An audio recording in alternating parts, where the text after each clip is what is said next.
Kasaragod special sub ജയിലിൽ remand പ്രതി മരിച്ചതിൽ പ്രാഥമിക പോസ്റ്റ്മോർട്ടം റിപ്പോർട്ട് പുറത്ത്. മരിച്ച ദേളി സ്വദേശി മുബഷീറിന് മർദ്ദനമേറ്റിട്ടില്ലെന്ന റിപ്പോർട്ടിൽ പറയുന്നു. ഹൃദയാഘാതമുണ്ടായ ലക്ഷണങ്ങളും കണ്ടെത്താനായില്ല. മരണകാരണം അറിയാനായി ആന്തരികാവയവങ്ങൾ ഫോറൻസിക് പരിശോധനയ്ക്ക് അയച്ചു. ഇന്നലെയാണ് മുബഷീറിനെ മരിച്ച നിലയിൽ കണ്ടെത്തിയത്. ഷഫീഖ് നസ്രുള്ള വിവരങ്ങൾ നൽകും. ഷഫീഖ്, ഇന്നലെയാണ് മുബഷീറിനെ മരിച്ച നിലയിൽ കണ്ടെത്തിയത്. അപ്പോൾ തന്നെ ബന്ധുക്കൾ ജയിൽ അധികൃതർക്കെതിരെ ആരോപണം കൂടി ഉന്നയിച്ചിരുന്നു. പോസ്റ്റ്മോർട്ടം റിപ്പോർട്ടിൽ നിന്ന് കൃത്യമായൊരു വിവരങ്ങൾ ഇപ്പോൾ ലഭിക്കുന്നില്ല. കാസർഗോഡ് സബ് ജയിലിൽ ഇന്നലെ പുലർച്ചെയാണ് മുബഷീർ മരിച്ചത്. മുബഷീറിനെ കാസർഗോഡ് ജനറൽ ആശുപത്രിയിൽ എത്തിക്കുകയായിരുന്നു. കാസർഗോഡ് ജനറൽ ആശുപത്രിയിൽ എത്തിക്കുമ്പോഴേ തന്നെ ദേളി സ്വദേശി മുബഷീർ മരിച്ചതായാണ് റിപ്പോർട്ട്. 7:30 മണിയോടുകൂടിയാണ് ഈ വിവരം കുടുംബാംഗങ്ങൾക്ക് നൽകിയിരുന്നത്. ഇതിൽ വലിയ ദുരൂഹത കുടുംബം ആരോപിച്ചിരുന്നു.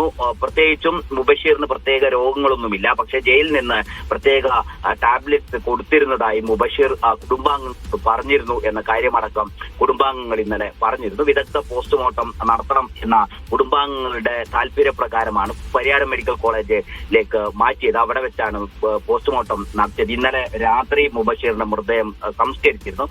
ഈ പോസ്റ്റ്മോർട്ടത്തിന്റെ പ്രാഥമിക റിപ്പോർട്ടിൽ നമുക്ക് ലഭ്യമാവുന്ന വിവരം, ശരീരത്തിൽ മർദ്ദനമേറ്റ പാടില്ല, എന്നാൽ ഹൃദയാഘാതം മൂലമല്ല മരണം എന്ന കാര്യം കൂടി പറയുന്നുണ്ട്. പിന്നെ എന്താണ് മരണകാരണം എന്നത് സംബന്ധിച്ച് ഒരു കൃത്യത വരാൻ അത് ആന്തരിക അവയവങ്ങൾ ഫോറൻസിക് പരിശോധനയ്ക്ക് അയച്ചിട്ടുണ്ട്. കുടുംബാംഗങ്ങൾ ഇന്നലെ ആരോപിച്ചിരുന്നത് സഹതടവുകാരോ പോലീസുകാരോ മർദ്ദിച്ചിട്ടുണ്ടാവാം, അല്ലാതെ ഇത്തരത്തിൽ ഒരു മരണം സംഭവിക്കില്ല, പ്രത്യേകിച്ച് ആരോഗ്യ പ്രശ്നങ്ങളൊന്നും ഇല്ലാത്ത ആളാണ് മുബഷീർ എന്ന് പറഞ്ഞിരുന്നു. പക്ഷേ പോസ്റ്റ്മോർട്ടം റിപ്പോർട്ടിൽ നിന്ന് മനസ്സിലാവുന്നത് മർദ്ദനമേറ്റതിന്റെ പാടുകൾ ശരീരത്തിൽ ഇല്ല എന്നാണ്. പിന്നീട് ഹൃദയാഘാതം സംഭവിച്ചിരിക്കാം എന്നൊരു നിഗമനം ഉണ്ടായിരുന്നു. ഹൃദയാഘാതവുമല്ല ഈ മരണകാരണം എന്ന് പോസ്റ്റ്മോർട്ടം റിപ്പോർട്ടിൽ പരാമർശിക്കുന്നുണ്ട്. എന്താണ് യഥാർത്ഥത്തിൽ ഈ മരണത്തിന്റെ കാരണം എന്നറിയുന്നതിന് വേണ്ടിയാണ് ഇപ്പോൾ ആന്തരിക അവയവങ്ങൾ ഫോറൻസിക് പരിശോധനയ്ക്ക് അയച്ചത്. കുടുംബാംഗങ്ങൾ ഇതിൽ വലിയ ദുരൂഹത ആരോപിച്ചിരുന്നു.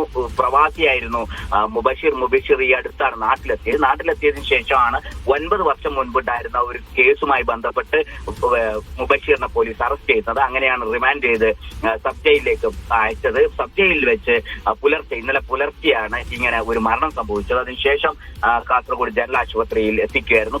അവിടെ നിന്ന് 7:30 മണിയോടുകൂടിയാണ് 5:30 മണിക്ക് ജയിലിൽ നിന്ന് ആശുപത്രിയിലേക്ക് കൊണ്ടുവന്ന മുബഷീറിന്റെ മരണവിവരം ഈ കുടുംബാംഗങ്ങൾക്ക് പോലീസ് അറിയിക്കുന്നത് 7:30 മണിയോടുകൂടിയാണ്. ഇക്കാര്യത്താലാണ് കുടുംബം ഒരു ദുരൂഹത ആരോപിച്ചിരുന്നത്. വിദഗ്ധ പോസ്റ്റ്മോർട്ടം നടത്തണം എന്ന് കുടുംബം പറഞ്ഞു. അതിന്റെ അടിസ്ഥാനത്തിലാണ് പരിയാരം മെഡിക്കൽ കോളേജ് ആശുപത്രിയിൽ വെച്ച് വിദഗ്ധ പോസ്റ്റ്മോർട്ടം നടത്തിയത്. ആന്തരിക അവയവങ്ങൾ ഇപ്പോൾ ഫോറൻസിക് പരിശോധനയ്ക്ക് അയച്ചിട്ടുണ്ട്. അതിന്റെ റിപ്പോർട്ട് വരുമ്പോൾ മാത്രമേ യഥാർത്ഥത്തിൽ എന്താണ് മരണകാരണം എന്നത് വ്യക്തമാവൂ.